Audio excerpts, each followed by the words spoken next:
Hi friends, if you're enjoying this series and you'd like to help me reach even more people with thinking faith, please consider supporting the show. Silver supporters get early access to episodes and bonus content. Gold supporters also get signed books and a monthly catch-up with me. The links to support are with the show notes or visit justinbrierley.com. Enjoy today's episode. It's day 6, and the believers find themselves believing even more than ever before. It is just a fresh, powerful move of God. The Lord is in this space. Moving people of all ages, backgrounds, and religious beliefs. I can't lean on myself for that guidance, but we have to continually turn our face to Jesus to find that. That's what the hundreds, if not thousands, of worshipers have been doing inside Asbury University's Hughes Auditorium since last Wednesday. It's attracted people from all over the region. In February 2023, a remarkable news story broke about strange events at the small university town of Asbury in Kentucky. But the first place that people heard about it was on YouTube, TikTok, and Instagram. Y'all, it just started on February 8th as a normal chapel service, and my understanding was a group of students just ended up staying over, and they were confessing and repenting and worshiping and praying, and it just turned into a prayer meeting, and it never stopped. It just kept going. It was on the 8th of February at a regular chapel service in the Hughes Auditorium that something surprising happened. Following a relatively standard message from a student pastor, students stayed on to continue worshipping and praying. The word got around that something was happening. Confession, repentance, salvation, and deep works of spiritual healing were being reported. The chapel became packed to capacity with over 1,000 students, and more were arriving. In a social media age, the message spread like wildfire. Soon, the campus was overwhelmed with others who wanted to experience this Gen Z outpouring. And I have kids that are like Gen Z, so it's really, really moving to me. This happens every time I try to say this. It's just really, really moving to me that God would pour out His Spirit among that generation that has seen so much chaos and probably received so much of the brunt of the pandemic and the political craziness. We had conservatively around between 50 and 60,000 people there over the 16 days. This is Zach Meerkreeb speaking to Glenn Scrivener. Zach was the student pastor who was preaching on the day that the awakening began. That last weekend was most likely the most crowded, and I believe we had about 23,000 people on campus that day. You have to remember this campus is built for about 1,500 students, and this town has 2 stoplights, a Subway sandwich shop, mom and pop kind of coffee deli spot, and another coffee shop. Has a seminary on one side of the main street and a university on the other.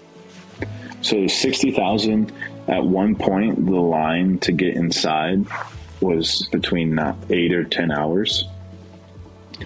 We had, I believe, 7 or 8 different locations that were simulcasting worship, because at one point we really did want to prioritize Gen Z, 25 and younger. So by the end of our time there, Hughes was prioritized for Gen Z. When I myself heard about what was happening in Asbury, one of the first people I contacted to find out more was Craig Keener, a New Testament scholar at the university who I'd known for years. He told me it was like nothing he had experienced before. Speaking at Western Seminary some months later, he reflected on the atmosphere on campus over the 2 weeks of the awakening. To experience that among thousands of other people who are also experiencing it at the same time, that takes it to a different level. And sometimes I've been in places where that has happened, but this was like pretty much for 2 weeks.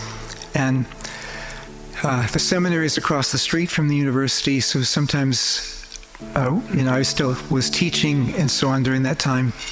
Sometimes walking from one building to another across the street from the university, I could just feel the presence of God, totally unmerited. Nothing we did. Again, we had prayed, but this was just the spontaneous gift of God. And the student worship leaders at the university who were leading during this time, and they would have different worship teams, but they wouldn't introduce them as they came up. It was just moving directly from one to the other. One of their issues was what they called radical humility. It's not about us. This is something God has done for us. God gets the credit. God gets the glory. So speakers weren't introduced. It was just all about Jesus. I was hearing this from many voices. Despite major media coverage of the outpouring, this was not manufactured, sensationalized, or politicized. On the contrary, the student-led worship was simple and unhyped. No TV deals were struck, and when celebrity Christians turned up on campus, any offers from big-name worship stars or speakers were politely but firmly rejected. YouTuber Hannah Williamson was one of those in attendance. There was no gimmicks, there was no big name speakers that were drawing people in. You know, it was estimated that over 50,000 people came through Asbury total during the whole span of it being open. So it started on February the 8th, and I'm pretty sure that it either ended on February the 23rd or the 24th. And cool to see that in that room, it wasn't those big name speakers or leaders who was drawing people. It was Jesus. The focus was on Jesus. You could just tell the entire focus of the room was just on Jesus. After about 2 weeks, the decision was taken to officially bring the 24/7 service to an end, partly because the small town of Asbury was unable to sustain the volume of visitors. At the time, there was much debate about whether this extraordinary moment bore the hallmarks of a true revival. So something like Asbury, I think, is encouraging, but I think it's also very important that we look at that and we go, right, well, what actually happened there long term? Now, that doesn't mean that they had to go and start a church or a movement, but particularly in the lives of individual people that went there. Was there significant change? In reports I've heard, a lot of people that did experience something that has really impacted them, and praise God for it. This is church leader Jamie Bambrick, who has researched the marks of revival historically.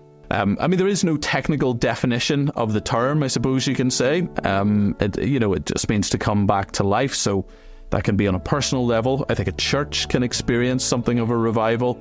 I think what we're exploring is there a something that is maybe at that more national level, or perhaps even slightly broader.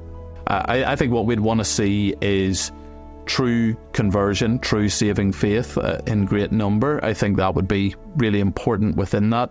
I think we'd want to see sanctification. I think we want to see people growing in holiness, and that will then impact how we live in our society. So, I've done a bit of work on the Ulster revival of 1859, and what you see there is 100,000 people came to faith in the space of a year, which is about a tenth of the population.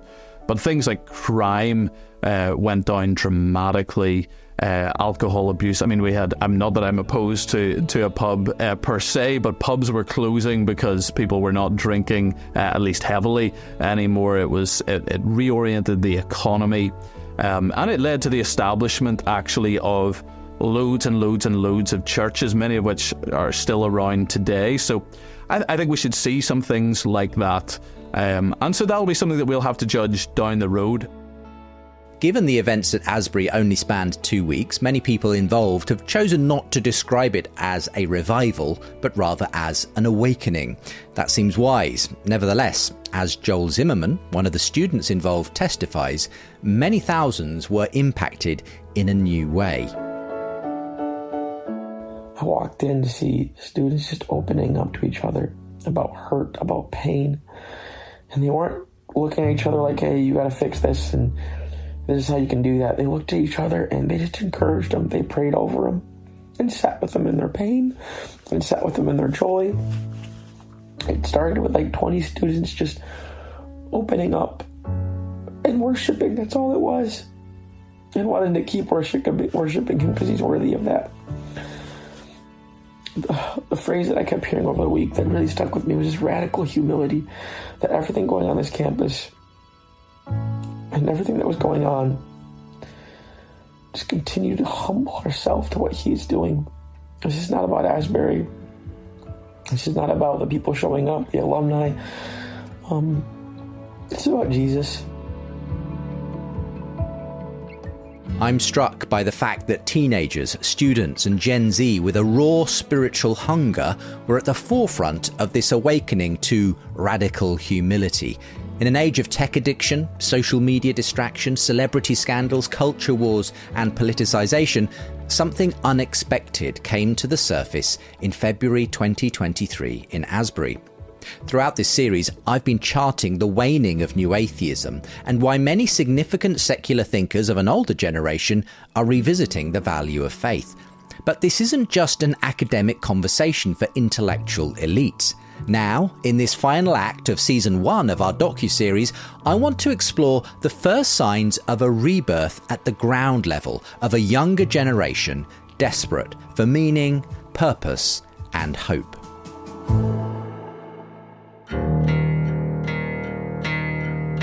I'm Justin Brierley, and throughout my working life, I've been hosting conversations on faith between atheists, agnostics, and believers. In this documentary series, I'm telling the story of why new atheism grew old and secular thinkers are considering Christianity again.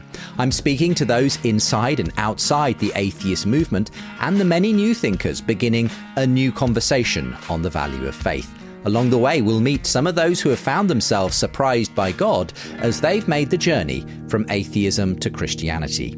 Welcome to the surprising rebirth of belief in God, episode 28.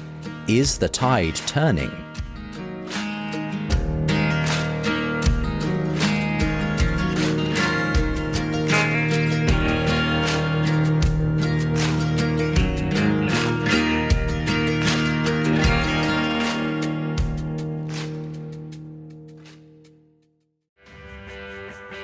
Something has changed in culture.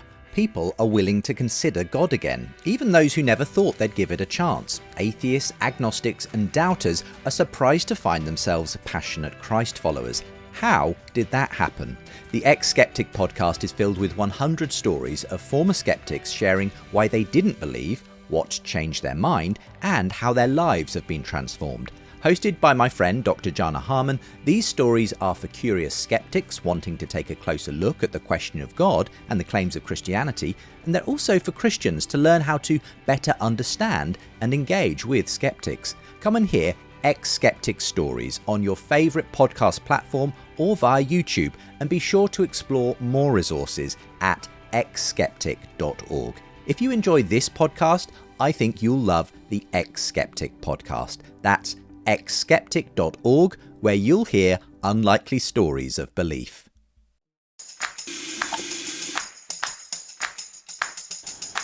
Hi, I'm Sanderson. And I'm Pippa. And together we started the Sunday Assembly. It's all the best bits of church, but with no religion and awesome pop songs. It's a celebration of life. And it's not a cult. But that's exactly what we'd say if it were a cult. This is Pippa Evans. And this is Sanderson Jones. And together, we co-founded the Sunday Assembly. We like to think of it as part foot-stomping show, part atheist church, all celebration of life. Christianity really formed so much of what we believe in Britain and has brought Britain loads of great stuff. We shouldn't forget that if church is going down in terms of attendance and things, how can we keep hold of all those rituals and things that are part of our lives if you're not necessarily religious anymore?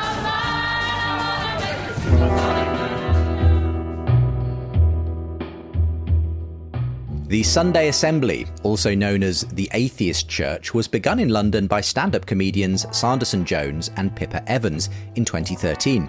Uplifting pop songs stood in for hymns, an inspirational talk on the wonder of the universe might replace the sermon, and a meditation on love might be the equivalent of a prayer time. Perhaps most importantly, it brought people together in a regular weekly community.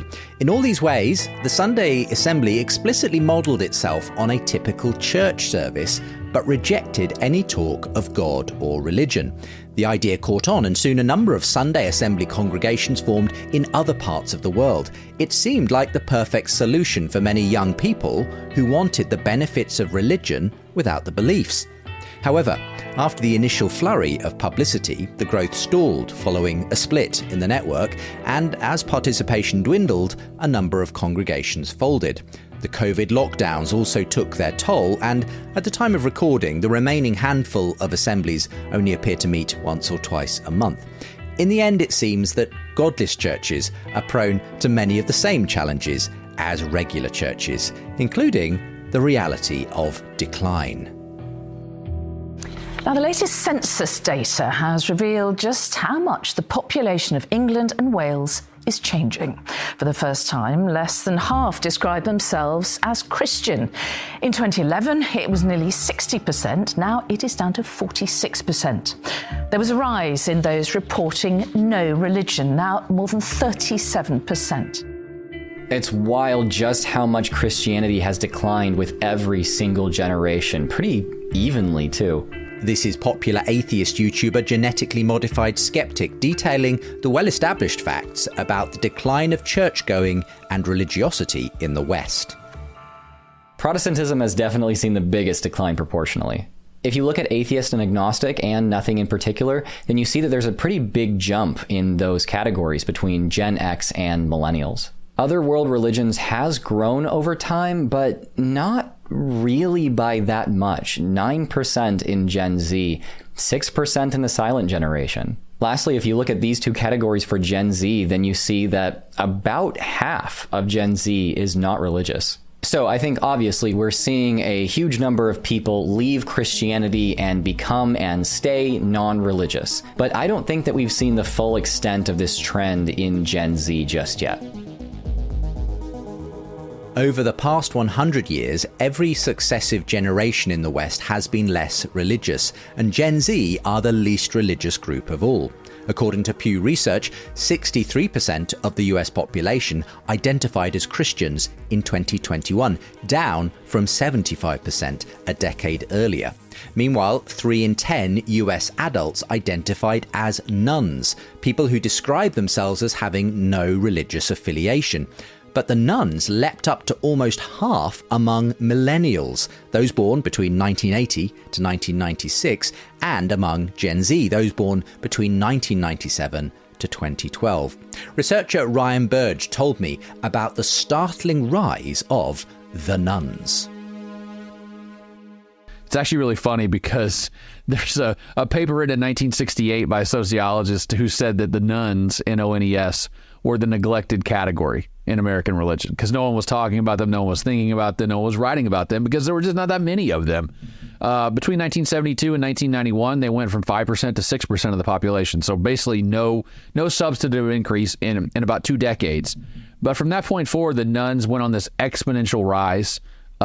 They've gone from 6% of America in 1991 to about 28% of American today. Amongst Generation Z, it's between 40 and 45% of them claim no religious affiliation. Today in America, about 40% of people say they never attend religious services. So, we've seen this dramatic increase in the share of people who have walked away from religion over the last 50 years. And to compare that to the rest of the Western world is a little difficult because if we look at Europe, there's some places in Europe that are incredibly religious. For instance, in 2017, about 44% of Polish people said they went to church every week, which is higher than any state in the United States. But then you have a country like Denmark where 3% of people are weekly church attenders, which would make them the least religious state in the United States.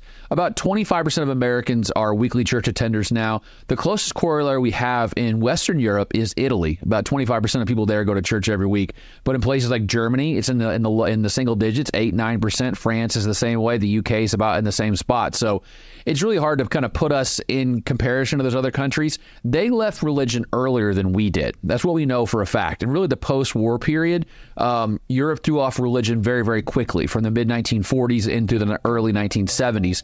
We've done it slower, and it just took longer. So the question is, are we going to end up looking like Western Europe religiously in 30 years? Or are we on a completely different trajectory than most countries in Western Europe?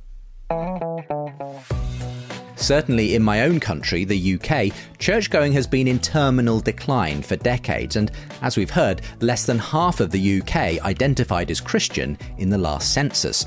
Rhiannon McAleer, a researcher for the Bible Society, told me that post-war changes have led to successive generations being less likely to attend church.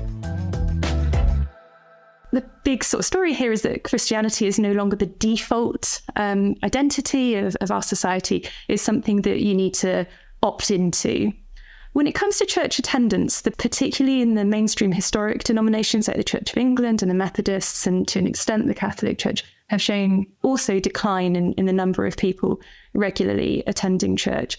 Surveys are a bit more ambiguous. Our data for the last sort of 5 years suggests that it might be a bit more stable than perhaps Count does, and there are various reasons for that. But in general, the main narrative is that religious affiliation to Christianity is really declining, and there is also a less pronounced but still evident decline in church going among the historic denominations. Now, it's worth noting that these Western statistics do not represent the whole picture.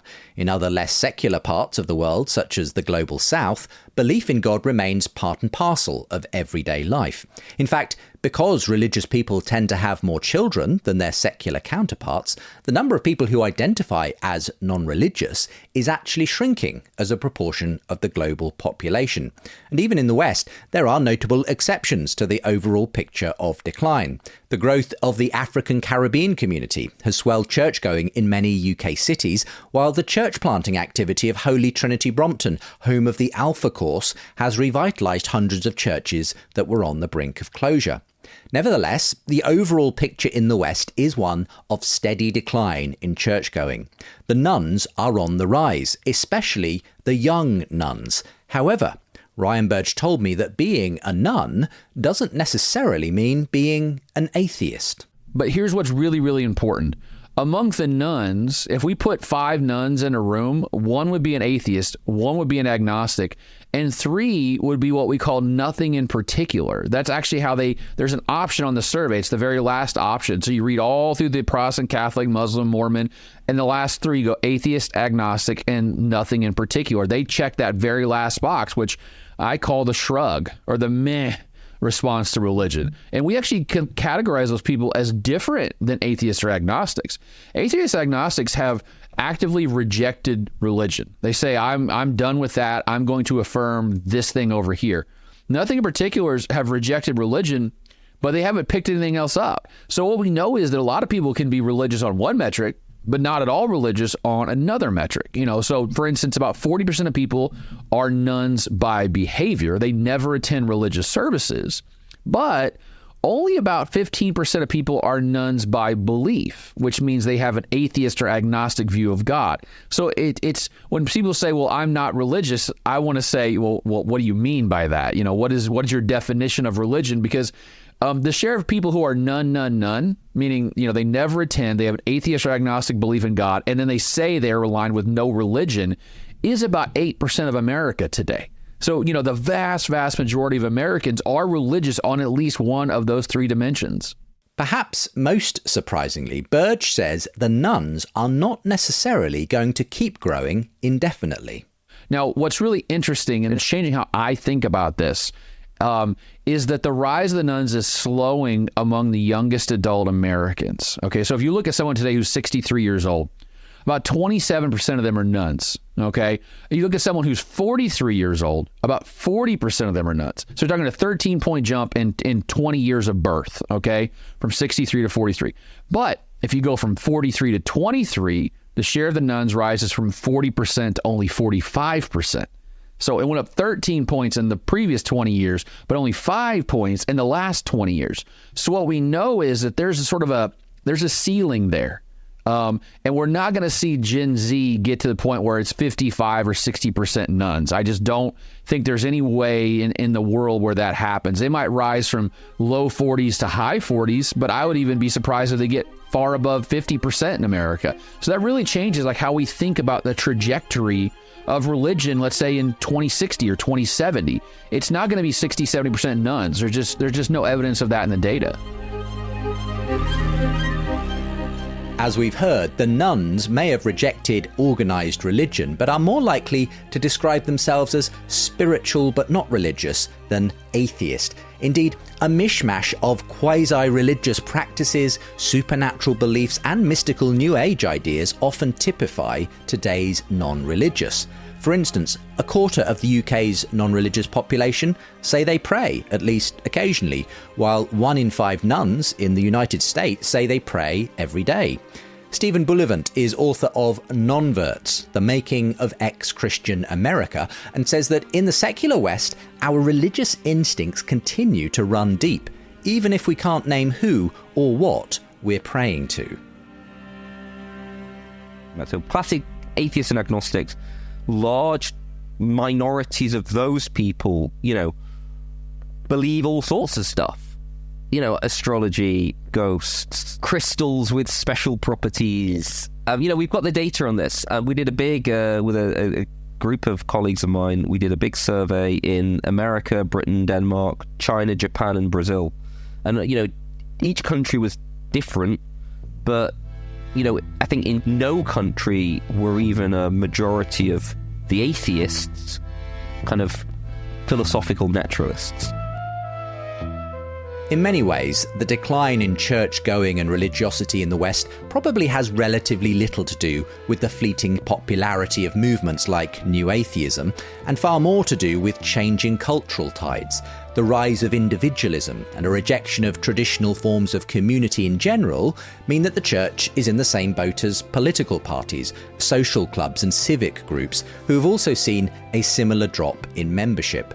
The fact that local village pubs are closing faster than rural churches is a reminder that wider demographic changes are afoot.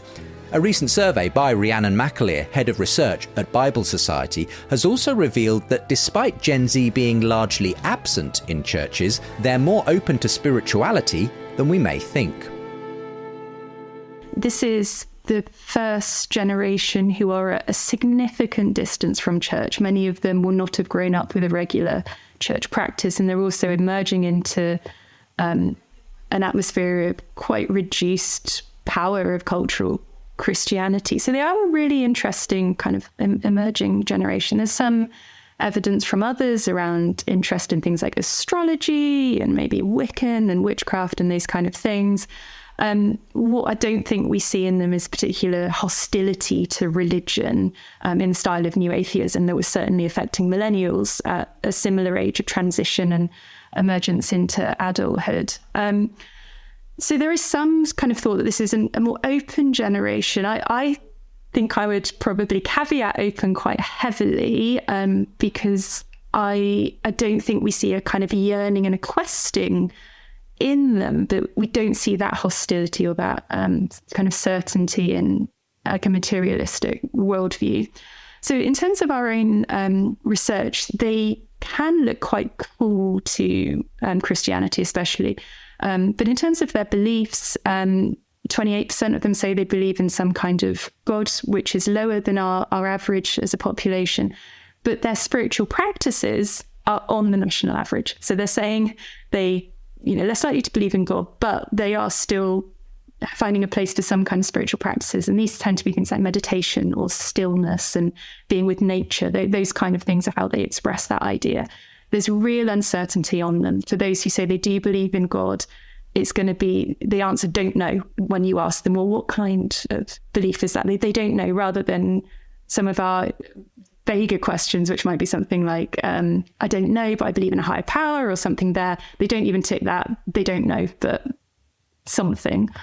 And low Christian identity. But in terms of Christianity, we see kind of coolness in their attitudes compared to the average on the role of Christianity in society. They're not very confident there at all. Compared to the average, they don't think it's a good thing children should know Bible stories.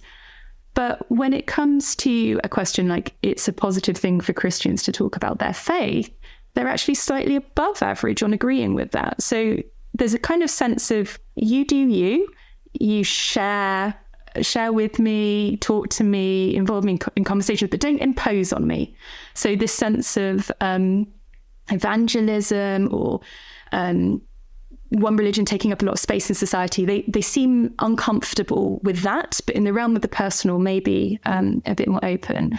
In terms of Bible, they do reflect our national average pattern of maybe some relevance to society, but they are cooler than older people on that. But when it comes down to personal relevance, it's much lower than this abstract relevance. But the really interesting thing is that 22% of them, so over 1 in 5, say they are interested in knowing more about the Bible. So when you kind of take it in context of their cooler attitudes to religion and Christianity, they're less likely to practice all of these kind of things. 1 in 5 of them say, yeah, I'd like to know more. That's really interesting. And the national average is 20%. So that's a really fascinating opportunity, I think, for the church to explore, and one Bible Society is really interested in exploring as well. We're going to make some magical spell paint. So first, you're going to need some sandalwood powder. Sandalwood's going to be for divination, magic, manifestation, witchcraft, and intuition. I mixed it with polysorbate. You can also use vegetable glycerin. I'm adding some moon oil for a little extra kick, but if you don't have moon oil, put in whatever essential oil you want. And then you're done. Just shake it up whenever you're about to use it. You can also use this to paint sigils on candles, sigils on your windows, behind your mirrors. Use it for protection and manifestation spells. Use it for banishing spells, like this would technically be a banishing spell. But anyway, yeah, I'm pretty sure you can make this with water instead of oil. I just like the oil better. This is footage from a popular TikTok account that promotes witchcraft, hexes and spells, and is popular with many young women. It's one example among many of the spiritual openness that exists among Gen Z. Speaking on the Re-Enchanting podcast, Christian philosopher Esme Partridge told me where Gen Z are turning to express their spiritual leanings. Enchantment nowadays, I think, is much more democratized in the sense that whereas once you had these mass institutions, even like the BBC, you had Disney, these major companies that everybody is exposed to, they are kind of in control of sort of, manipulating the kind of symbols and the imaginative life of the masses. Those are no longer having that kind of effect. Nowadays, everybody has a smartphone. People are able to access and create very, very individualized content. And I mean, something I've written about quite a lot is the question of enchantment and TikTok and social media, because on TikTok you see all these really quite fascinating trends of young women, for example, getting into witchcraft or witch talk. Yes. I read your article. It was fascinating. Oh, thank you. And also these other ideas like reality shifting, people basically using TikTok to re-enchant their lives, and they do so on a basis that is highly individualized, it's highly customized. As we've explored before on this series, the New Atheists were taken by surprise when the loss of the Christian story in the West didn't lead to a scientific, rationalistic future, but instead opened the door to many other quasi-religious beliefs, or even the allure of strong-armed forms of religion like fundamentalist Islam. Konstantin Kisin, co-host of the Trigonometry podcast, recently released a video essay titled The Atheism Delusion. Well, the problem here is that the absence of old religion seems to produce only a vacuum into which a new religion rushes in. And this new religion has just as little regard for the truth as the old ones. That's why Richard Dawkins, who spent his best years arguing with creationists, is now increasingly forced to explain basic biological concepts, like the inability to change your sex by incantation, on national television. The reason New Atheism has lost its mojo is that it has no answers to the lack of meaning and purpose that our post-Christian societies are suffering from. What will fill that void? Religious people have their answer. Do the rest of us? Kisin is one among many leading influencers describing themselves as lapsed atheists today. Some, like Ayaan Hirsi Ali, are even calling themselves Christians and inviting their atheist peers to see how destructive their dismissal of Christianity has been for a younger generation. Are you inviting Richard Dawkins to join Team Christianity? Richard Dawkins is on Team Christianity. Do you accept that, Richard Dawkins? Are you on Team Christianity? But if it's a choice. Richard Dawkins just said that, but I think, and I really mean this in a serious way, I look at those young people in their 20s in their teens, in their 30s, and right now they're being offered these messages of moral frameworks that they're embracing, that are cultish, that are based on fear, that are nihilistic, and that are dead end. And so if you say you're on Team Christianity, then I would encourage those who are so inclined as to advance Christianity not to worry about Africa, but to start it here. And what is your answer to that? Are you hoping for some kind of Christian revival then? Are you now, having been a famous new atheist, would you now be a Christian evangelist?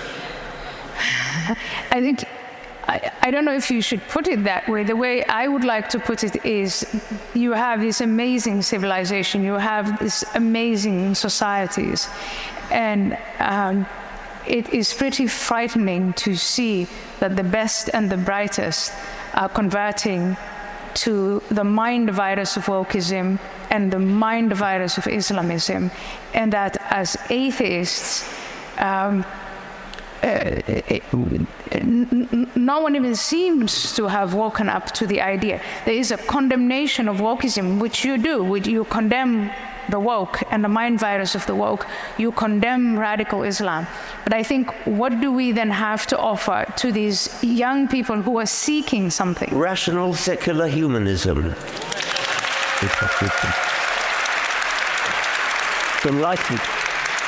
Enlightenment values.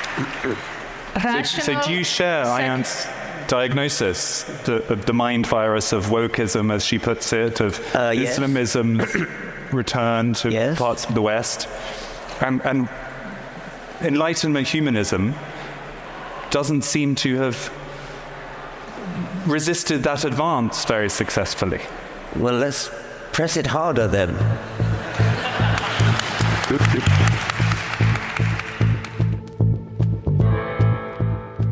Richard Dawkins argues we just need to press secular Enlightenment values harder to make them take in our culture. But they say the definition of insanity is doing the same thing over and over and expecting different results. Secular humanism has been tried for a long time now and isn't working. Hirsi Ali has come to the conclusion that the only way to change the direction of travel is to offer a better vision of reality than science, reason, and godless morality. The problem for the Dawkins of this world is that the religious instinct is baked in. Even the most apparently non-religious people can still demonstrate a single-minded devotion to a holy cause. What began in the UK a year ago has gone global, with simultaneous protests taking place in the name of Extinction Rebellion as far afield as Australia, New Zealand and in the capitals of Western Europe. But the climate and environmental movement's spiritual home is central London, where its campaigns of civil disobedience have caused major disruption before. It's not just the righteous anger of those on the activist left, such as Extinction Rebellion protesters willing to sabotage public transport and works of art for their convictions. There are also forms of devotion on the right that typify parts of conservative culture. These new sacred causes bear many similarities with traditional religion. They can involve ritual and ceremony. Think of those who take the knee at public events to protest racism, or swear allegiance to a flag to demonstrate their patriotism. There are sacred symbols too. Think of the ubiquitous rainbow motif that decorates so many public spaces and corporate logos during Pride Month. And there are even heretics. Think of J.K. Rowling. Journalist and broadcaster Helen Lewis, speaking to myself and Belle Tyndall on the Re-Enchanting podcast, explained how she was inspired to document the rise of new religions tied to social justice and political activism. Yeah, I mean, I don't believe in God, and whether or not you want to put that down as agnostic, I mean, I presume to some extent everybody's agnostic and that nobody has proof one way or the other, but it's about your belief, and I would say I don't have the belief. But yeah, I made this program called The Church for Social Justice for Radio 4, and it was kicked off by Elizabeth Oldfield, who was then at Theos, the think tank, saying to me, do you think that, you know, growing up in a Catholic environment, you replaced religion with feminism, which is something that I'd written about for 10 years. And it was interesting both, it was interesting question. And it was also interesting that she seemed slightly nervous about asking it, that I would think it was slightly offensive in some way. And I think there are people, when I made that program, generally Christians and Jewish people and other believers seem to quite appreciate it and find it quite interesting. Yeah. The people who were furious about it were the kind of rationalist atheists, who for them the idea of belief is irrational, and their self-view of their politics is, I'm a rational person, I've made rational political decisions. And to imply that there was any kind of emotional or spiritual component to it, to them was an offensive thing. So I now, through that process, understand what Elizabeth was getting at. But to me, I don't think it is offensive at all to say that these are both kind of moral questions. I think if you're talking about politics, most of the people would say, what do you want politics to do? Well, I want it to make people's lives better. Helen Lewis herself is an interesting chronicler of these social trends. Her combative GQ interview with Jordan Peterson on masculinity went viral several years ago, but she's also been on the receiving end of cancel culture as a feminist who's critical of transgender ideology. I asked her about the new religiosity she's seeing among a younger generation. Do you think that is a form of re-enchantment? Are people managing to re-enchant their lives through those causes, or is it not enough? What do you think? I'm quite cynical about it in terms of party politics, because the two different examples of opposite ends of the political spectrum that I looked at were one, Trump rallies, Donald Trump's rallies where people chanting "lock her up," having that collective effervescence experience, Emil Durkheim's phrase, and the other hand being the Jeremy Corbyn rallies on the left. The time when he went to Glastonbury and people are chanting, "Oh, Jeremy Corbyn." Yeah. They are clearly having this moment where they think, this is it, finally I've got a politician I can believe in. And I think in both senses, although people don't have a lot in common in any other way, they both felt a sense of like, oh, you're here, you're not exactly the Messiah, but a sort of secular Messiah, yes. Finally someone has come along that I can invest all my trust and faith in. And the problem with that is that politicians will inevitably let you down. Yep. Did you sort of ever have any inclinations towards religious belief in the traditional sense yourself, or? I don't think I did. As I say, my dad is a deacon in the Catholic Church. My mum was an RE teacher. She was a Eucharistic minister. So I went to mass a lot. If it was going to take, it would have taken, and it really didn't. But the thing I do now, getting older, appreciate more about it is that sense of ritual and the sense of continuity and the sense of community. So the things that I went through my much more radical kind of new atheist phase in the 2000s. But the thing that came back to me is, for example, we would often at Christmas lunch have people round who didn't have anywhere else to go. Just a really simple thing, that I didn't really kind of appreciate as a child, or that my parents would go, they would do what they called hostel suppers for the homeless. They would go out and make sure that people were getting fed. And that sort of stuff that I think happens much more often during a religious framework, that we don't really even think about. That provides a kind of backbone of community to people who really wouldn't have anything else.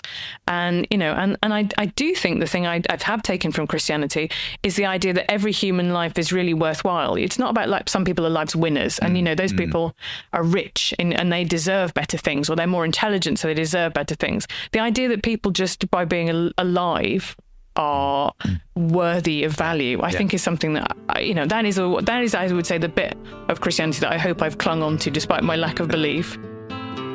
You can hear our full conversation with Helen Lewis on season 3 of Re-Enchanting.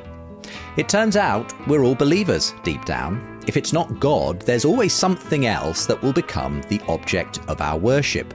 The problem is that those who congregate around the new totems of LGBT rights, environmentalism, feminism, anti-racism, patriotism, or right-wing populism often inherit the worst aspects of religious fundamentalism in their zeal for justice. The irony is that the motivations of both left and right are usually good, the pursuit of truth and justice. But religion without grace is unsustainable. It quickly degenerates into culture wars and cancellation. When religious zeal gets disconnected from the one true source of justice and peace, burnout and resentment are inevitable. But as Gen Z gets burned out on culture wars and the new religions of identity politics and politicization, I wonder whether they may be getting ready and are perhaps even now desperate to discover true religion again.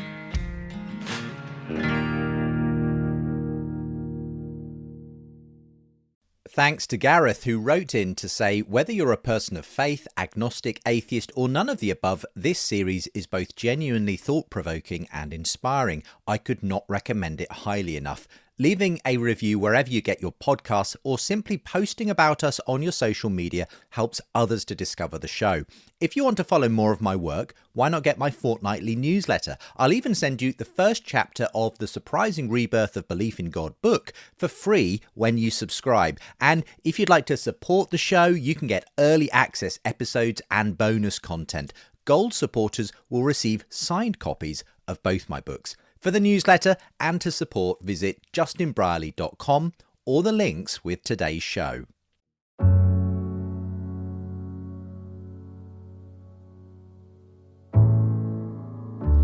So I started messaging friends, and a friend that John Tyson, who's a pastor who's spoken here many times. I know John's a great friend. I was like, John, what's going on? He'd been down there. He's like, it's the real deal. It's what we read about. This is Reverend Al Gordon speaking at King's Cross Church, London, about the moment he heard of the Asbury outpouring. Other friends I was messaging, and Pete and I are messaging, saying, what do you think is going on? So we ended up jumping on a plane. And I don't do this, I'm not one of those guys. I don't do this very often. I've not done this in 20 years of ministry. But I just felt something in me was if there's anything of God at work in that place, I would tear open the ceiling. And I get there and I shut the car door. I'm about 300 meters away from the Hughes Auditorium, which is not a very huge building, holds maybe 1,000, 1,500 people. And I shut the car door, and I gotta tell you, I'm like, whoa. There's no one around, there's no hype, there's no overflow screens, there's no TV or anything like that. I shut the car door and I could feel this overwhelming sense of the presence of God. That's not a comfortable feeling. It's not like arriving at Disneyland. You're like, oh, I can hear it. It's getting exciting. I was not prepared for this sense of oh, this is not a drill. This is legit. Jesus, his presence has turned up in this place. Al Gordon is the vicar of Saint Church in Hackney. It bucks the trend of most Anglican churches with a young congregation of millennials and Gen Z. But the experience of the awakening in Asbury left him hungry for a similar move across London. I was kind of grieving because I was like, God, it's wonderful for Kentucky. What about London? What about our generation? I mean, does it not break your heart? That you look at your social media feed, you look through your friends you're going to see in the next month. People are so desperate. They're so caught up. They're so in need of love and hope. And all of us in this room, we need it. I want more. I'm not satisfied just doing religion all the days of my life. I want the real thing. I want to see the heavens open over London and the glory of God come. We are living at a moment where the tide is at its lowest ebb. Only the embers of the church in our generation remain. I mean, it's easy in a room like this to sit there and think, wow, we're doing great. But less than 1% of these neighborhoods around London today will attend their local parish church. We should be heartbroken for the state of the church in our moment. We should be crying out, God, do not pass this generation by. Now, the good news is this. Historically and empirically, when things are worst, God is most likely to move in great power. So we are living in a good moment, okay? It's like when your club is bottom of the league. It can only get better in football terms. It's in those moments when God lights the fire of awakening in saints' hearts. Since Asbury, there have been reports of pockets of similar awakening movements at university campuses elsewhere in the USA. Could this be the start of something wider? There's evidence the movement has begun to inspire the UK too. Roscoe Crawley works with the UK student ministry Fusion and has been part of Awakening, a movement launched in the wake of the Asbury outpouring. He told me how Saint Church Hackney began hosting all-night worship and prayer services marked by simplicity, spontaneity, and with thousands of young people in attendance. Just incredible scenes of young people, I think people from all generations really just gathering to worship kind of every other month or so in Saint, in KXC, etc. Really, really beautiful. And then the Awakening Project came in Saint Church for 3 days, and really to kind of capture some of that culture of Asbury, not to recreate it, not to just say we need another 2-week viral prayer movement, but actually to say what is it that leads students towards repentance? What is this moment where they all just get excited about prayer and worship and feel like they need to drop everything just to pray? And it's incredible, and I think it fits in line with so much of what we're seeing around the country. You know, we've got this stuff happening in London, which is just incredible, and then we've also seen pockets of other things happening around in spaces like Oxford, where they saw a huge amount of baptisms in Easter weekend this year, and just now seeing, I think it's fair to say, hundreds of students coming in to church through some of the church work that's going on in Oxford. It's just incredible to see. And then we know other stuff's happening in places like Birmingham, Loughborough, Manchester. It's just incredible. And I think this is part of what's happening. I think awakening is probably the word we are using.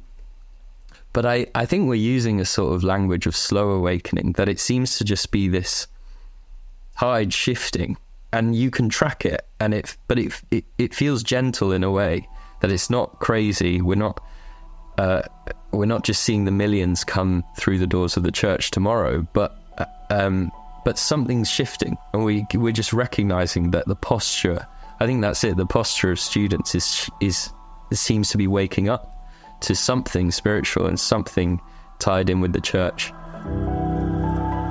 So could we see a youth-led revival? Jamie Bambrick.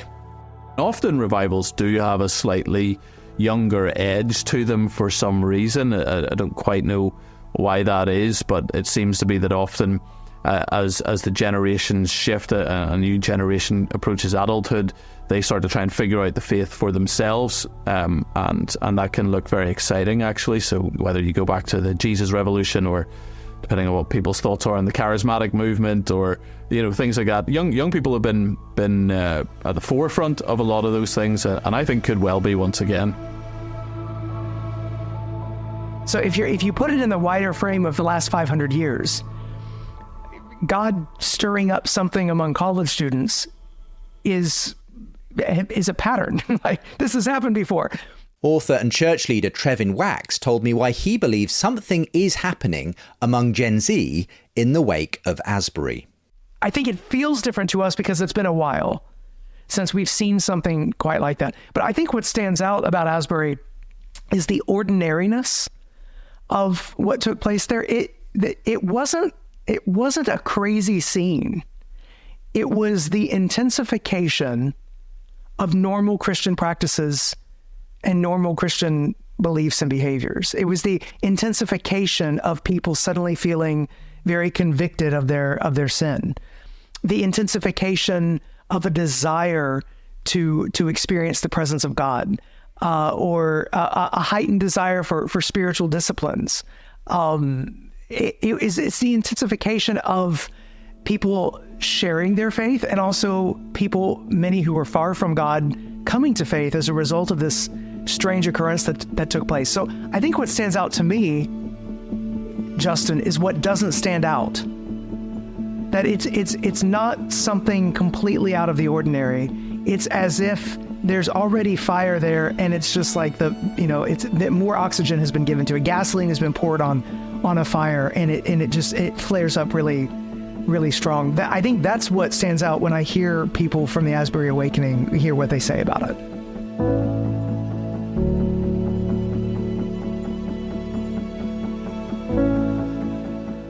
Most of those involved in Asbury and the movements it has inspired are young Christians whose faith has been ignited again. But a recent survey of nearly 1,500 university students without faith across the country has also surprised Roscoe Crawley and the Fusion team.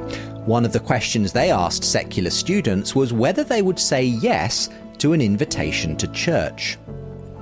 We kind of had ideas of what we thought the statistic might be, but we found out that 74% of non-Christian students said yes to that question, which was far beyond what anyone thought it was going to be, and it was so encouraging. That statistic has really driven a lot of what we've done this year, and kind of a message to the church has been, do you realize that this is the case, that the students you're surrounding yourself with I'm in Bristol, there's 80,000 students across 2 universities here.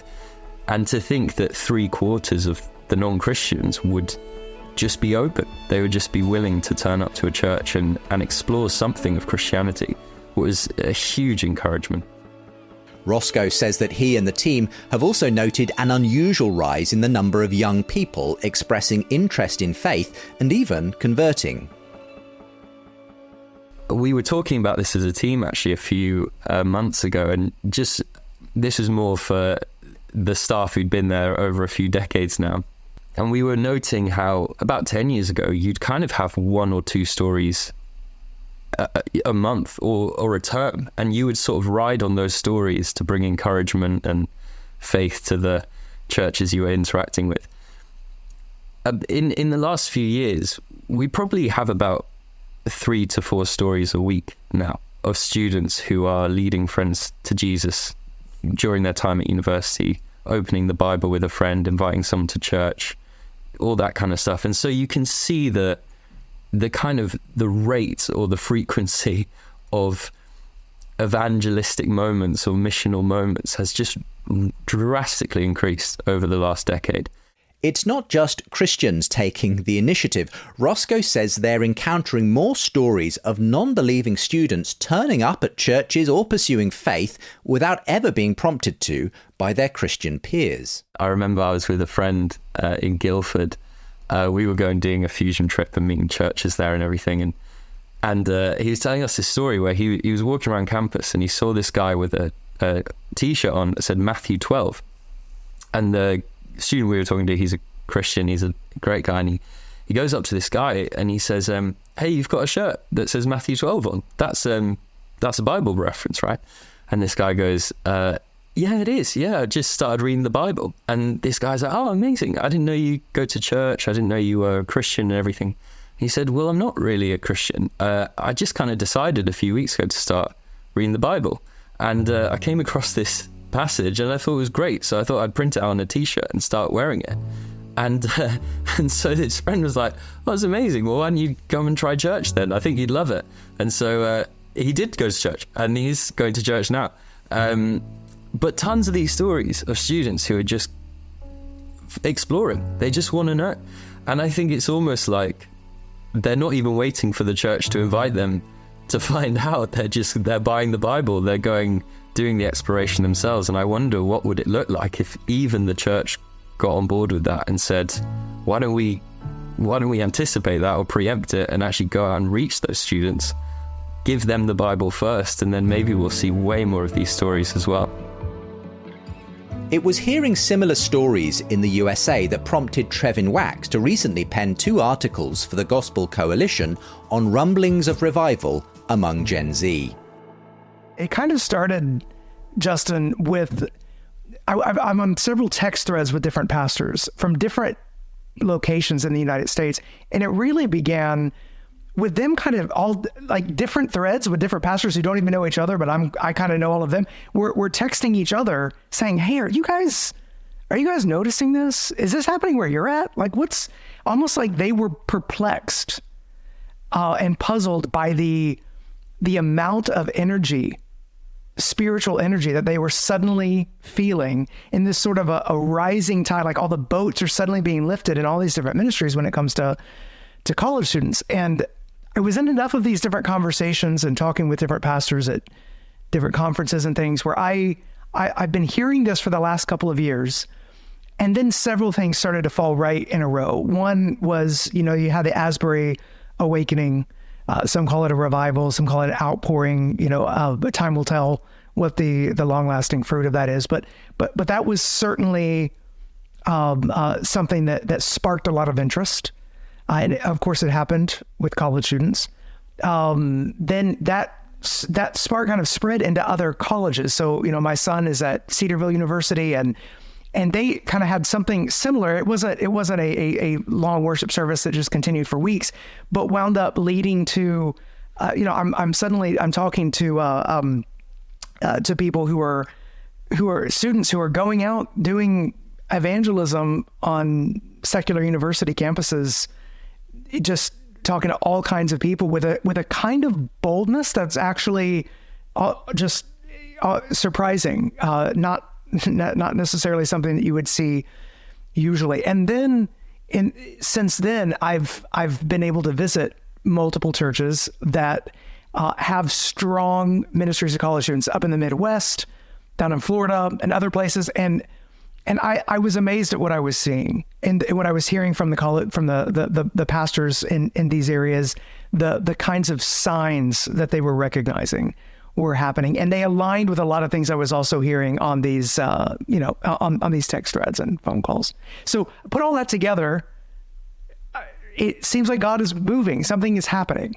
What's the background, do you think? Do you have any ideas about why Gen Z are kind of maybe potentially primed for seeking God again in this current moment?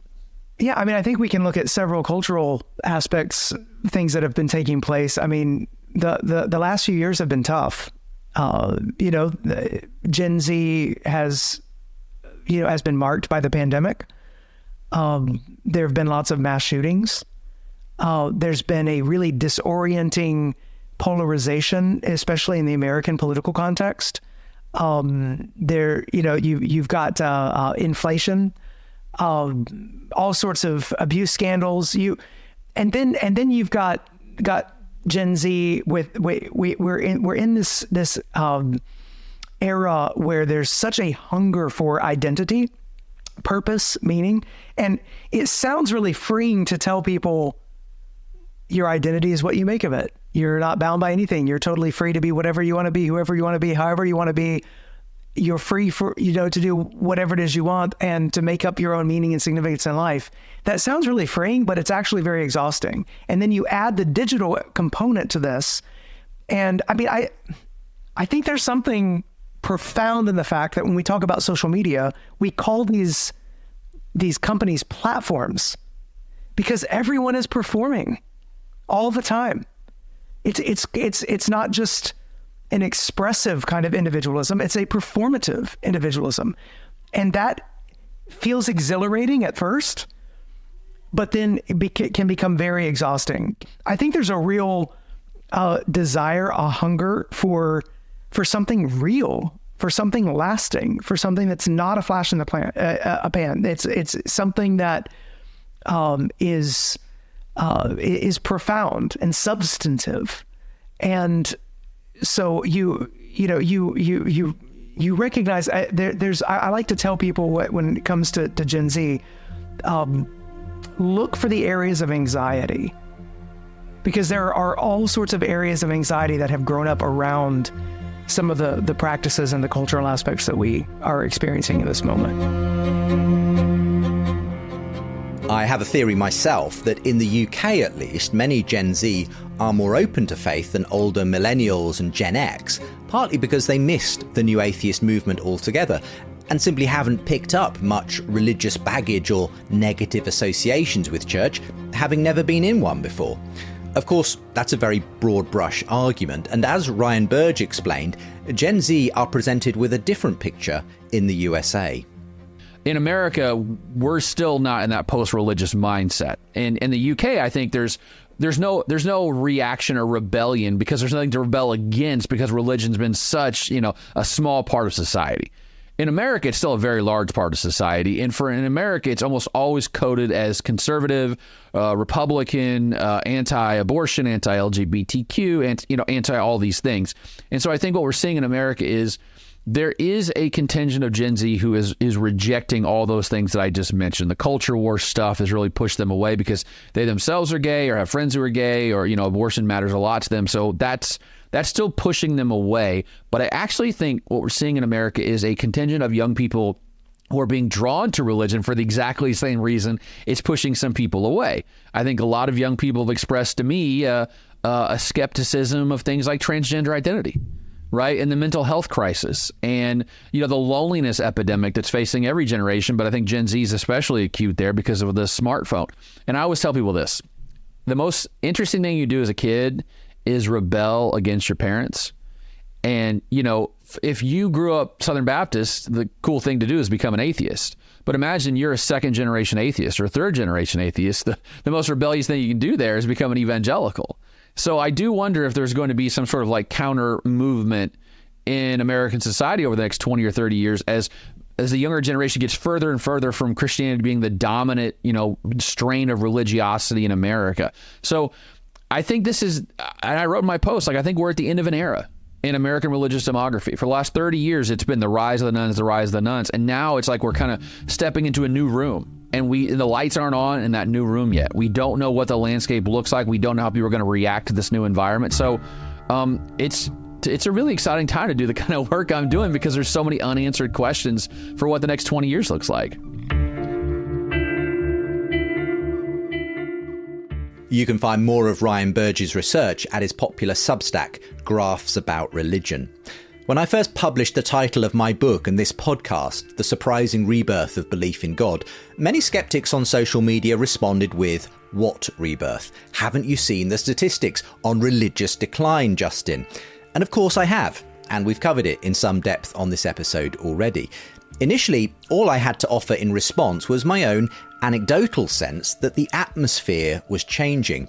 But over the past year, as I've spoken to researchers looking at the new openness among Gen Z, surveys on students saying yes to church, and hearing of statistics such as the doubling in church-going among young men in a highly secularized country like Finland, I've begun to believe there is a growing body of hard research supporting my thesis. But I don't believe this trend is restricted to Gen Z. This past Easter, something else interesting happened. I started to hear church leaders talk about remarkably high numbers of all ages turning out for Easter weekend services. Jamie Bambrick noticed the same trend and published an online post citing multiple examples of churches reporting unusually high turnout, baptisms, and confessions of faith. Yeah, it was after Easter, essentially, just the number of reports from people across different countries and different denominational stripes starting to report on essentially a very unusual Easter turnout or an unusual season of church growth where they've seen a lot of people coming. So, yeah, I mean, there's people across the spectrum there. So there's a guy I follow, I've got it in front of me. So there's a guy, Ryan Visconti, he's a pastor of a sort of mega church in Arizona, but they had an enormous service and 425 people baptized. And, that sounds very exciting. Mega churches, you might see that a little bit. But then, interestingly, I got a message then from someone over in France, a Catholic in France, talking about unusual numbers of adults being baptized, this being reported, being front page news. I have a friend who leads an evangelistic organization, so not a church, but they had a strange period wherein they basically do schools outreach. And 2 times in space of a couple of weeks, when they did a sort of, call for salvation or recommitment, everybody in the room came forward to receive salvation or come back to faith. And we could go on and on through this. I heard incredible reports of just the number of people attending Alpha from the head of Alpha over here in Northern Ireland. And even in my brother-in-law is a Bible-believing Church of England vicar and doing a good job, but they've seen from nowhere after a long period of ploughing, they essentially did like a church graft kind of thing where they planted into a congregation that was struggling, and after a long season of ploughing away and doing good work, they've seen really significant growth, from, now it's not become a mega church, but it's percentage-wise very, very encouraging for them. Even on I'm part of a Facebook group where there were church leaders that did a poll on what they had experienced on Easter Sunday, and what 74% said that they had a significant increase in church attendance, not just compared to a usual Sunday, which you would expect on Easter, but compared to other Easter Sundays. So there's a lot of signs there of something going on just over the last, 1 year, 6 months, something like that. It just feels like there is something, and a lot of people being very encouraged by that. Jamie's post struck a chord with me. The church I attend also recorded its highest number of attendees for an Easter Sunday. Jamie himself is Associate Pastor of Hope Church Craigavon in Northern Ireland and says his own church has experienced considerable growth over the last 2 years without doing anything particularly different. People are just turning up. Of course, not all churches are growing, many are declining. I asked Bambrick what he thinks might be going on for those who are seeing people come through the doors. And I do think that, yes, a culture that really has thrown itself into sort of a very aggressive secularism has probably seen the direction, a lot of people have probably seen the direction that that's heading and how quickly that's gone. And I do know from a number of people, both personally and then in the sort of online sphere where people have talked about these kind of things, that's been a factor for them, that they've seen, oh, there's a darkness here, and if there's darkness, well, we need to find light. Where's the light? And so I think that, yes, the decline of culture and the decline of the Christian influence within culture has possibly alerted some people to the fact that there needs to be a good answer. And from a spiritual angle, I'd say, the devil overplays his hand quite often. When he rather than just leaving things there, he tends to go too far. There's a very interesting graph that I saw of churches in the UK that are growing versus those that are declining. And what you saw is that there are churches and there are denominations that are reaching a lot of people and that are doing very well right now. They tend to be on the conservative side theologically. So the ones that are declining tend to be in the sort of historic denominations that have liberalised theologically. So the Methodist Church and the Church of England. Now, again, even within the Church of England, individual congregations that are Bible believing, preaching the scriptures, they tend to be growing and reaching people. And so it's not to say that if you're within that you're not doing that, because there's variety there.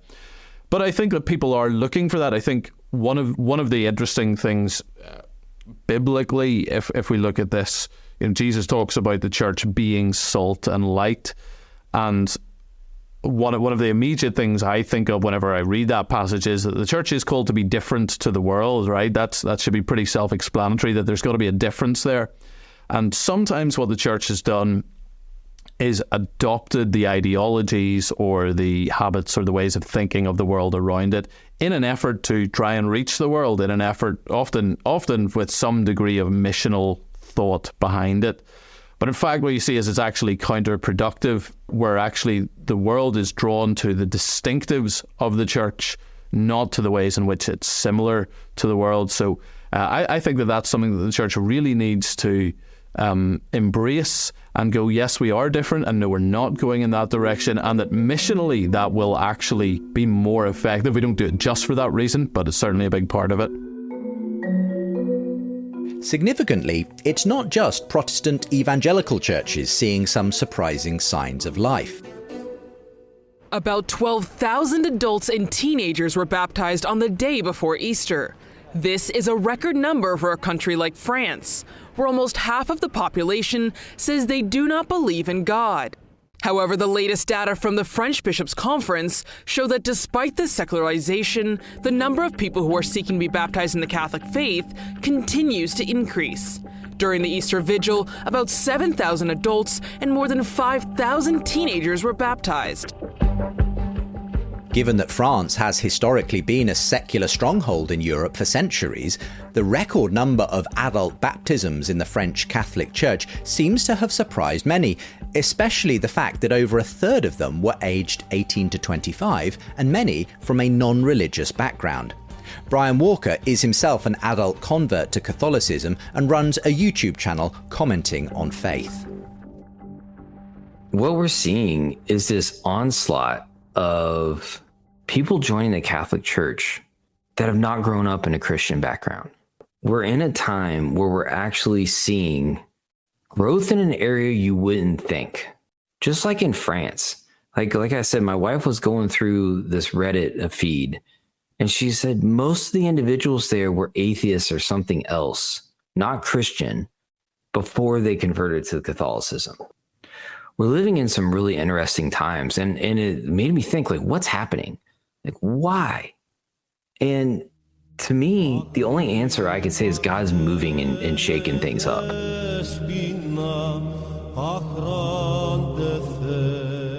That shaking things up also seems to apply to the Eastern Orthodox Church. Anyone paying attention to the American Christian scene online can't help but notice that there has been a vocal and enthusiastic group of people converting to the faith. This is Joshua Lindsay, who runs the Ready to Harvest channel on YouTube, commenting on the growth of the Orthodox Church in the USA. Nearly every month, a new video appears on YouTube that gets tens of thousands of views discussing another person's journey to Orthodox Christianity.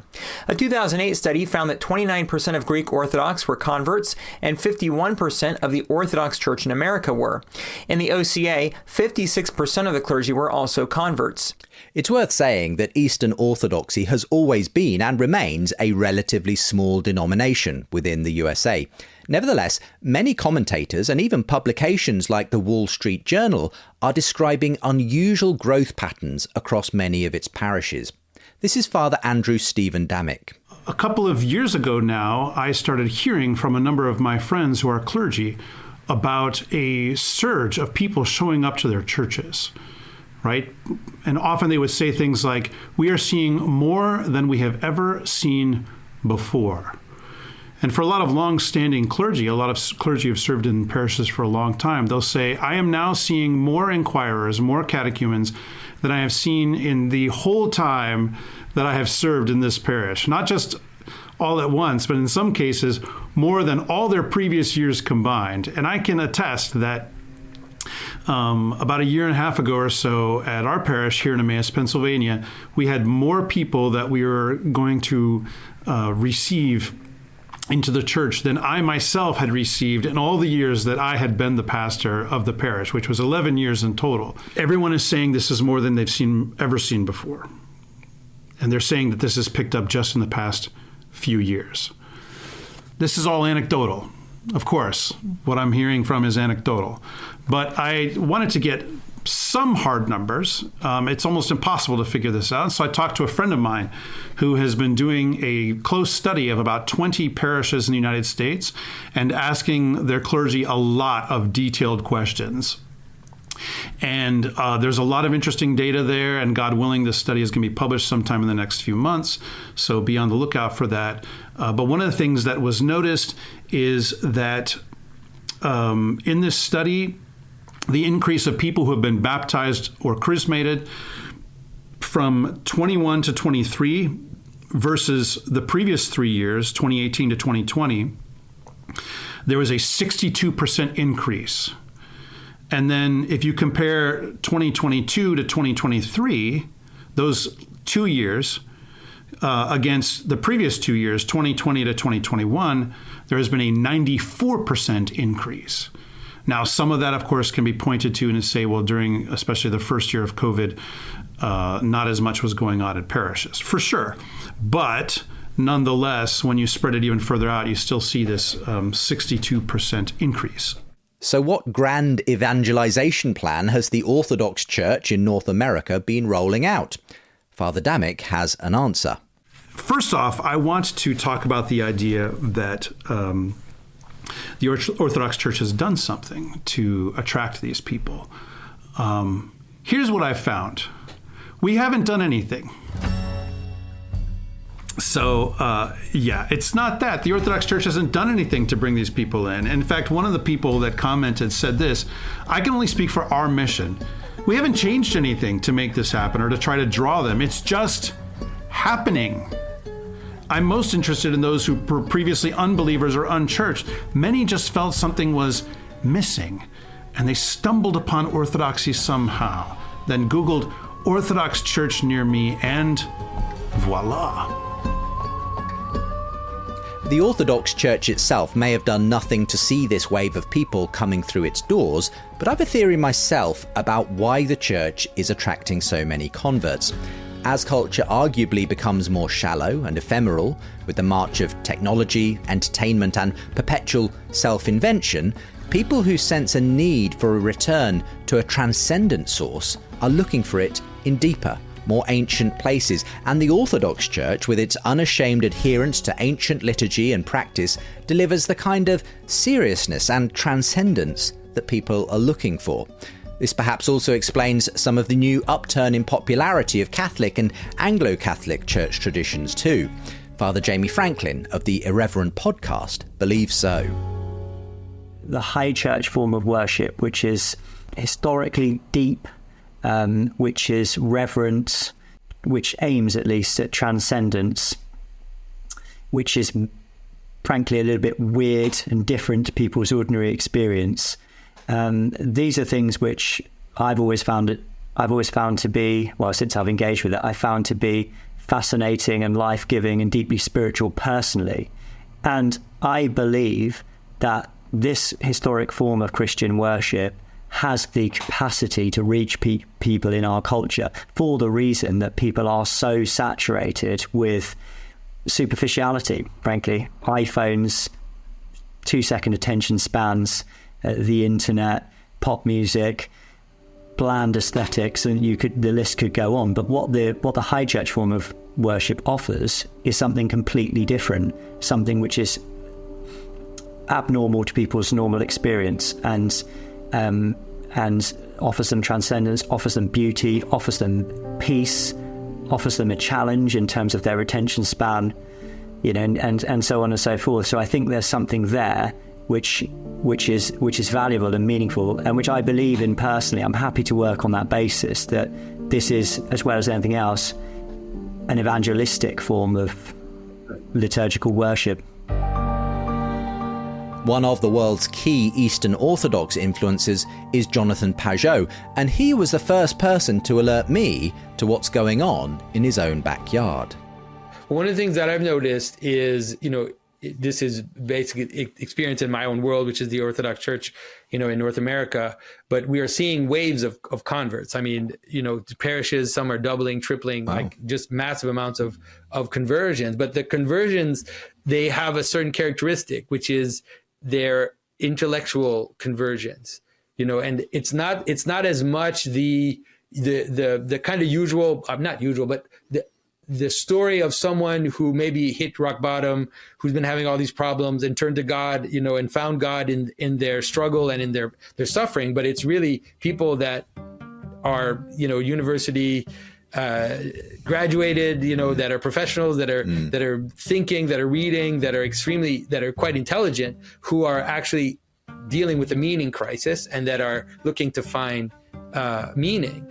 And so that's to me is very interesting. And I don't know if that's something that you've noticed as well in this movement, that it doesn't look like early Christianity was slaves and poor people and women and people that had no recourse, basically finding the God of love in this possibility of Christ. And right now, it seems like it's actually an elite that's converting.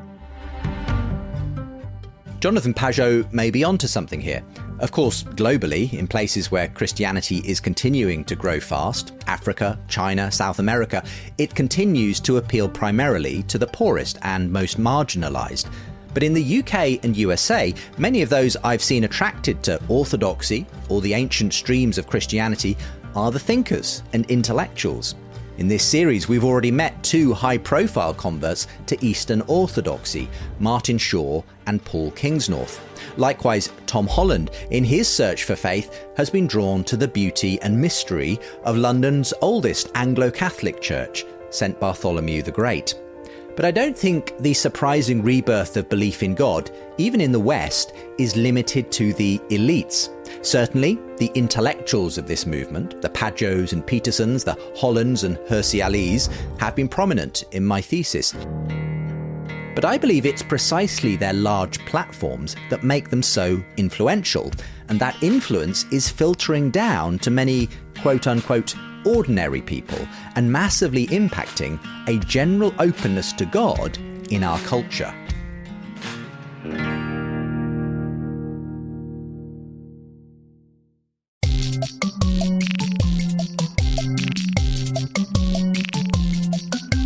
And a very warm welcome to God Botherers with me, Rob Bethell, the layman. And me, the Reverend Martin Little. This is a podcast for those of you who are a little bit curious about this thing called Christianity. What do Christians believe? What do Christians do? And most importantly, to be a Christian, do I have to believe in a bearded sky god? No, you don't. So join us as we openly explore Christian ideas about life whilst hopefully having a laugh along the way.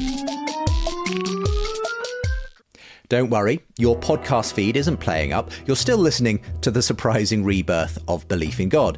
But as we move towards the end of today's show, I want to introduce you to Rob Bethell, who co-hosts the God Botherers podcast. Rob's own recent surprising story of finding faith makes him well placed to host a quirky podcast that introduces people to Christianity. But his adult conversion is, to me at least, indicative of the way the tide is beginning to turn for many ordinary people. I left school feeling quite bitter and resentful, and resentful towards the establishment, so like teachers and other people who fitted in to that kind of mold.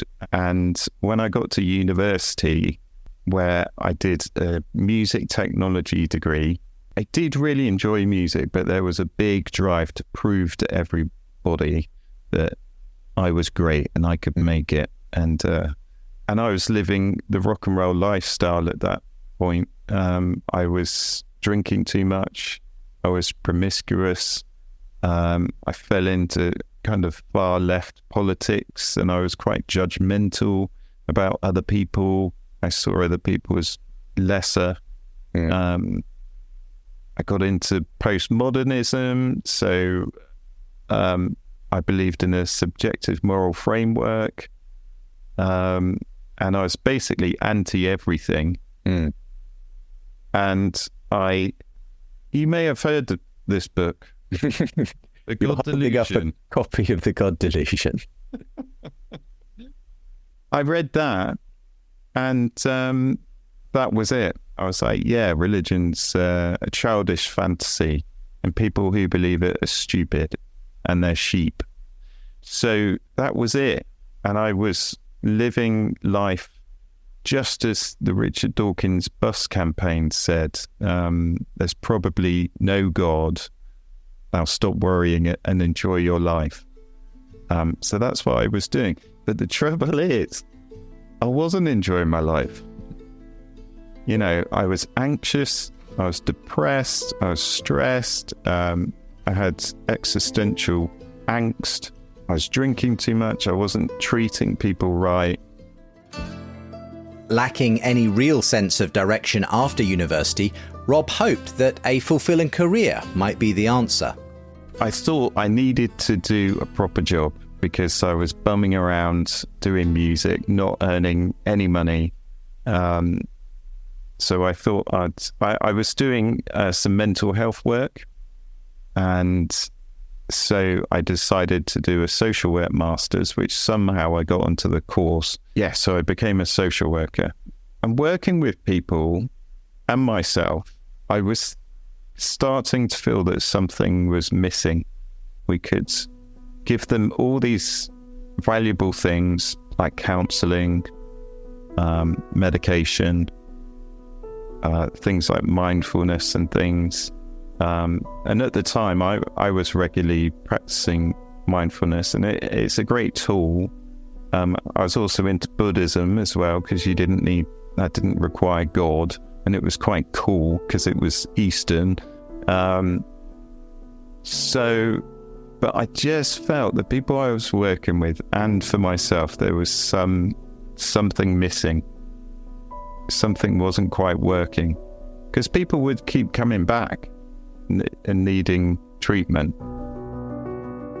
With this restlessness around his purpose bubbling away under the surface, in the end, it was a family tragedy that brought Rob face to face with the question of meaning. My little brother took his own life, and that was in 2012. And that hit me like a brick wall. You see, my brother and I were living similar lives. So he was, living the rock and roll lifestyle. He was a jazz pianist, and he wasn't really looking after himself. And I think his mental health declined. We knew he was struggling. It was just before Christmas time, and we were trying to persuade him to come home for Christmas. I mean, I for one didn't think that he would take his own life. I really didn't. So it was a shock. And I remember I was working in my mental health team, and I was on duty, which means you're picking up basically the suicide calls. So people who were really in crisis, and trying to help people, calls from the police and GPs and things like that. And I got a personal call, and I was, told over the phone that my brother had hung himself. And this is how quickly things changed. So I remember driving down the motorway to try and get home, and I remember sort of talking to my little brother as though he was in the passenger seat.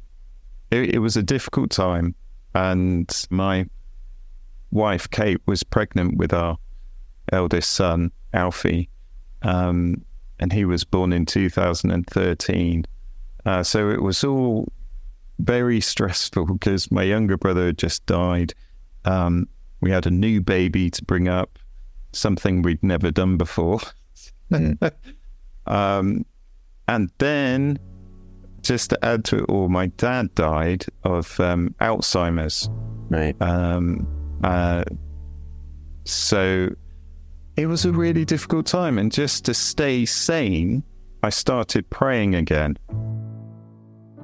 It was just prayers of desperation to help me get through it. But at the time, if I'd asked myself, who are you praying to? I'm not sure I would have had an answer. It was just something I felt that I had to do, just to get through it. Still searching for something, Rob hoped that a radical career change could help. In 2015, I left social work because I could no longer help people, basically. I felt, I had my own stuff to deal with. With social work, sometimes it can feel really difficult to feel like you're making a difference. Whereas with practical work, say there's a door that's broken or something, I can go see the problem, fix it, and it's done. I can step back and go, there, I've fixed it. And it felt really therapeutic to be doing that kind of work. Yet what it also enabled me to do was listen to podcasts, such as ones you produced yourself, Justin. And they started to gnaw away at my belief system. What made you interested in listening to a sort of the type of podcast I was producing, like Unbelievable, discussions between Christians and non-Christians in the first place, I suppose? I think I've always been interested in, I don't know why, I've always been interested in religion and theology and whether God is real or not. I got into a habit of watching videos of like the new atheists, basically, debating people who weren't that great at defending faith. And it made me feel good about myself because I thought, yes, see, I'm so clever.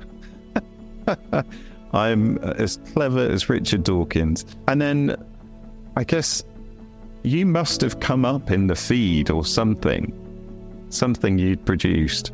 And I thought, let's see what this is about. Well, what was great about what you did, Justin, was bring really clever people from both sides of the debate to talk about a topic.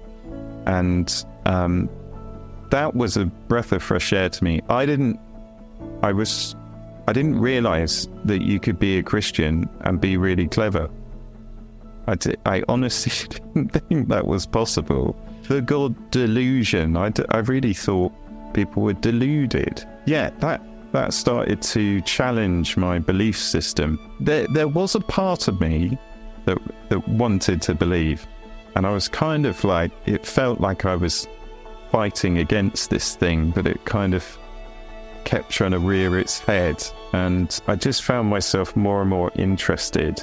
So I was kind of like doing the rational thing, trying to be really objective about it, listen and read about things. Rob's interest in debates about religion still existed in a purely hypothetical realm at this point. He had never set foot in church, but that would soon change in a rather unusual way. In 2017, I wasn't in a good place. I was feeling very low and anxious. I mean, when I say existential crisis, I really mean an existential crisis. I remember a time that I said to my wife, I just don't see the point in life. And that was really upsetting to her. But I just felt kind of numb. So to kind of distract myself, it was Sunday, and we needed to put our house number on the front of our house. So I thought, I'll just do that. So I got my drills and tools and the house number, put them outside. And just as I was doing it, I heard church bells in the distance from our local church.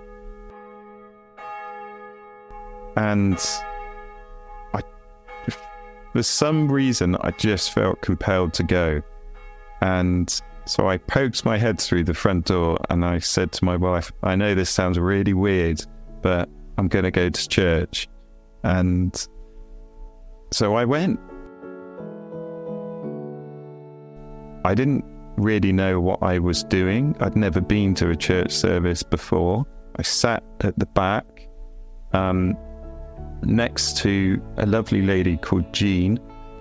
The vicar, he asked us to talk to our pew neighbour. And I can't exactly remember the question, but it was something like, what does God mean to you? Or what is God saying to you? And I found that the words that were coming out of my mouth were, God loves me. And it was very emotional. It was very releasing as well. It felt incredible. And Jean introduced me to the vicar, Noel Hector, who's a lovely man, and he invited me to talk to him and just have a chat. And because he knew I was struggling, I think, and he asked me what brought me to church that day.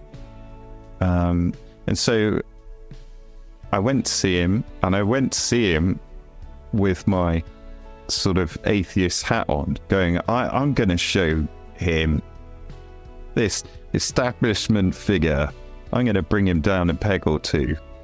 And he was so lovely and he met me halfway. That's what he did. Rob told me that his journey involved plenty of further questions and skepticism, but that he decided to try stepping into the Christian worldview nevertheless. I started to go to church as if the story was true. And it wasn't easy. I actually felt sick. Because my worldview was being so challenged. Yeah, it was a strange process. But going to church regularly, it really helped me grieve as well. The ritual of going to church and lighting a candle for my brother and my dad just helped me get through it and process it. And in 2022, I got confirmed. And here I am. Rob doesn't claim that the journey has been plain sailing since he became a Christian, and he's still working through all those questions he has in his God Botherers podcast, hosted with his friend Anglican priest Martin Little. But Rob does say he's found a sense of peace in the community, the ritual, and ultimately the story that he has stepped into. Humans need a story to live by. Even if, you don't believe in a religion, you do live by a story. We just can't help it. It's what humans do. My story was just ugly and dehumanizing, and it wasn't good for me or anybody else. Sometimes it can feel like we're Sisyphus. The guy who had to push boulders up a hill, and so we're pushing boulders up a hill for no reason. That's what it felt like. I was Sisyphus, but I'm now Sisyphus with a reason, and also I have someone else helping me push those boulders up the hill. So I have purpose and I feel loved. So during the difficult times, it's easier. Rob Bethell. You can find a link to the God Botherers podcast with today's show notes. I began today's episode with the question, is the tide turning? The tide, of course, refers to the melancholy, long withdrawing roar of Matthew Arnold's famous Sea of Faith that I introduced this podcast series with last year, and the question of whether faith may yet return to a post-Christian West. Since then, I've tried to show how many secular intellectuals are asking the question whether we can live without the Christian story in the West, whether we can live without God, full stop. I believe they are having an enormous influence. But along with the top-down influence of these thinkers, I believe there is a bottom-up groundswell coming to meet it. That even among the general public who may never find themselves attracted to ancient liturgy or a 3-hour lecture on the symbolism of the Bible, there is still a desire, an ache for the transcendent in a material world stripped of enchantment. I think it's expressed in some of the stories we've heard of people trying out church for the first time in recent years. Yes, reports of bumper numbers at Easter services are still anecdotal at this point, but they're also supported by data showing that a younger generation are seeking the transcendent again. It may often be expressed in witch talk, climate activism and politics, but I believe there is a restlessness, a searching for more that is happening right now. I believe the peculiar phenomenon of what happened at that small university town of Asbury is just one example of that spiritual thirst coming to the surface. I feel more confident than when I began this series that there is a wider awakening on the horizon. In short, I believe there is a turning of the tide. The next question is, will the church be ready to meet it?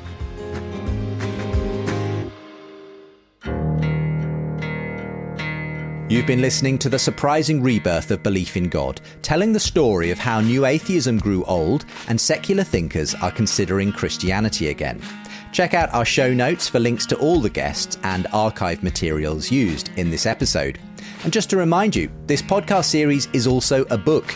You can read the first chapter for free when you join my newsletter at justinbrierley.com, where you can also order the book or get a signed copy. Supporting me via Patreon or tax-deductible giving from the USA will give you early access to new episodes of this podcast and access to bonus content. Find out more and how to support my efforts to bring thinking faith to the secular and Christian world at justinbrierley.com, or the links are with today's show. Coming up next time. I love you, but you're annoying. Hey, let me ask you a few hard questions. Go ahead. Even for people who were close to it at the time, there was always a sense of what really happened there. How does that tie into all the other scandals, all the other problems that evangelicals have been dealing with in the last 5-6 years here? In some ways, Mark's downfall was kind of a harbinger of a lot of things that have continued ever since. The problem with church. If there is a rebirth happening, are we ready to meet it? Today's episode was a production of Think Faith in partnership with Genexus and support from the Jerusalem Trust. Editing assistance by Isaac Simmons. You can find links to the book and all our featured guests with the show notes. Please do subscribe to this podcast, do rate and review us, tell others to, share it on your social media. It all helps others to find us. And get that next episode 2 weeks early when you support now at justinbrierley.com. Again, the link is with today's show. See you next time.